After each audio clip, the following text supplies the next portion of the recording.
নেশায় আসক্ত ছেলেকে স্বাভাবিক জীবনে ফিরিয়ে আনতে পায়ে শিকল দিয়ে ঘরে বেঁধে রাখল পরিবারের লোকজন। ঘটনা বিশালগড়ের মুরাবাড়ি এলাকায়। এলাকার বাসিন্দা সাগর নব। একসময় সাগর রং মিস্ত্রির কাজ করত। রং মিস্ত্রির কাজ করার সময় সে নেশায় আসক্ত হয়ে পড়ে। তারপর সে রং মিস্ত্রির কাজ ছেড়ে দিয়ে গাড়ি চালানো শুরু করে।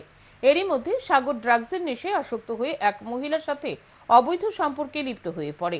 সাগর ওই মহিলা একসাথে ড্রাগস সেবন করে বলে অভিযোগ।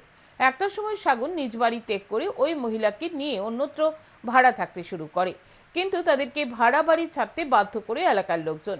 তারপর ওই মহিলাকে নিয়ে সাগর নিজ বাড়িতে ওঠে, কিন্তু বাড়ির কেউ ওই মহিলাকে সাগরের স্ত্রী হিসেবে মানতে নারাজ। সাগরের মায়ের বক্তব্য, তারা ওই মহিলাকে সামাজিকভাবে সাগরকে বিয়ের প্রস্তাব দেন, কিন্তু বিয়ের কথা বলে মহিলা বাড়ি থেকে পালিয়ে যায়। মহিলা সামাজিকভাবে সাগরকে বিয়ে করতে রাজি নয়। প্রায় দিন সন্ধ্যার সময় ওই মহিলা সাগরকে বাড়িতে রেখে আগরতলার বটতলায় চলে যায়।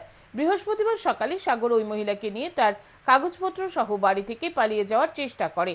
তখন সাগরের পরিবারের লোকজন সাগরের পায়ে শিকল বেঁধে সাগরকে ঘরে বেঁধে রাখে। সাগরের মা নিজে স্বীকার করেন তারা ছেলেকে বেঁধে রেখেছেন, কারণ সাগর ড্রাগস সেবন করে।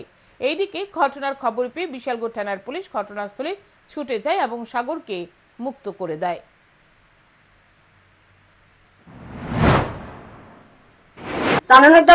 আপনার ছেলেরা বাঁধছেন কি কারণে? আমার ছেলে বাঁধছে যেমন আমার বাচ্চা না বাচ্চা থেকে বাচ্চাই আমার হচ্ছে। আপনার ছেলে কোটা খা? হ্যাঁ, এটা আরেকবার থানা দিয়েছিল, এরপর আমরা আনছিলাম ওই তারা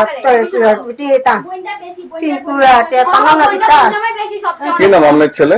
সাগর নাম। এই জায়গাটার নাম? এই জায়গাটা মুরাবাড়ি বীরেন্দ্রনগর।